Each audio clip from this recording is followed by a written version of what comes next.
Reserve bank. Reserve bank की स्थापना 1 अप्रैल 1935 को 5 करोड़ की अधिकृत पूंजी से हुई व 1 जनवरी 1949 को इसका राष्ट्रीयकरण किया गया। रिजर्व बैंक भारत का केंद्रीय बैंक है। इसका मुख्यालय मुंबई में है। भारत में मौद्रिक एवं साख नीति रिजर्व बैंक द्वारा ही बनाई जाती है और लागू की जाती है। सर ओसबोर्न स्मिथ 1/4/1935 से 30/6/1973 आरबीआई के प्रथम गवर्नर थे। प्रथम भारतीय एवं स्वतंत्र भारत के प्रथम आरबीआई गवर्नर सीडी देशमुख 11/8/1943 से 30/6/1949 तक थे। इन्हीं के समय में आरबीआई का राष्ट्रीयकरण किया गया।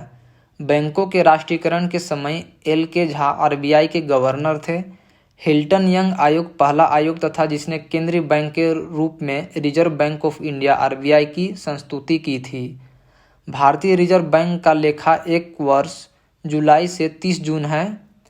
आरबीआई देश में मौद्रिक गतिविधियों के नियामक का नियंत्रण करता है। भारतीय रिजर्व बैंक के 2 प्रकार के कार्य हैं। पहला सामान्य केंद्रीय बैंकिंग कार्य तथा दूसरा विकास संबंधी और प्रवर्तन कार्य।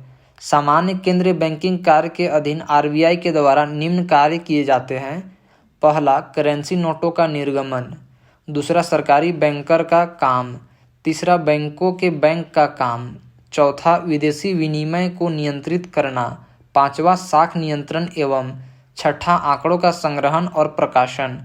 विकास संबंधी एवं प्रवर्तन कार्य के अधीन भारतीय रिजर्व बैंक का कार्य निम्न प्रकार है। पहला मुद्रा बाजार पर प्रतिबंधात्मक नियंत्रण, दूसरा बचतों सेविंग का बैंकों व अन्य वित्तीय संस्थाओं के माध्यम से उत्पादन के लिए उपलब्ध कराना, तीसरा लोगों में बैंकिंग की आदत बढ़ाने के लिए प्रयास करना आदि। नोट बैंकिंग की आदत बढ़ाने का उद्देश्य से ही सन 1964 ईस्वी में भारतीय यूनिट ट्रस्ट यूटीआई की स्थापना की गई। संस्थागत कृषि साख की सुविधाओं की व्यवस्था व विस्तार रिजर्व बैंक की एक अन्य महत्वपूर्ण जिम्मेदारी है तथा इसी उद्देश्य के तहत 1963 में कृषि पुनर्वृत्ति एवं विकास निगम की स्थापना की गई। भारतीय रिजर्व बैंक द्वारा साख पर नियंत्रण निम्न तरीकों से किया जाता है। पहला बैंक दर नीति द्वारा, दूसरा खुले बाजार की क्रियाओं द्वारा, तीसरा बैंकों की नकद कोष संबंधी आवश्यकताओं में परिवर्तन करके, चौथा तरलता संबंधी वैधानिक आवश्यकताओं को पूरा करके, पांचवा विभेदक ब्याज दरों की प्रणाली अपनाकर, छठा चयनात्मक साख नियंत्रण नीति से तथा सातवां नैतिक प्रभाव की नीति द्वारा। सरकार अर्थापाय ऋण way and means advance RBI से लेती है।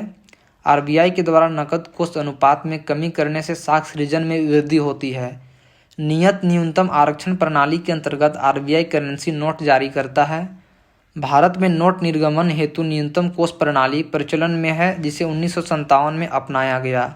इस प्रणाली के तहत जारी किए जाने वाले नोटों के पीछे भारतीय रिजर्व बैंक को कुल 200 करोड़ का रिजर्व कोष अपने पास रखना होता है, जिसमें 115 करोड़ मूल्य का स्वर्ण तथा 85 करोड़ की विदेशी मुद्रा शामिल है। आरबीआई व्यापारिक बैंकों के शाखा विस्तार का नियमन व्यापार समापन का नियम करती है। आरबीआई व्यापारिक बैंकों की साख सृजन क्षमता को मार्जिन बढ़ाकर नियंत्रित कर सकता है। कोई भी बैंक अपनी किसी शाखा का स्थानांतरण बिना आरबीआई की अनुमति के नहीं कर सकता। भारत के विदेशी व्यापार से संबंधित आंकड़े आरबीआई द्वारा एकत्रित तथा प्रकाशित होते हैं।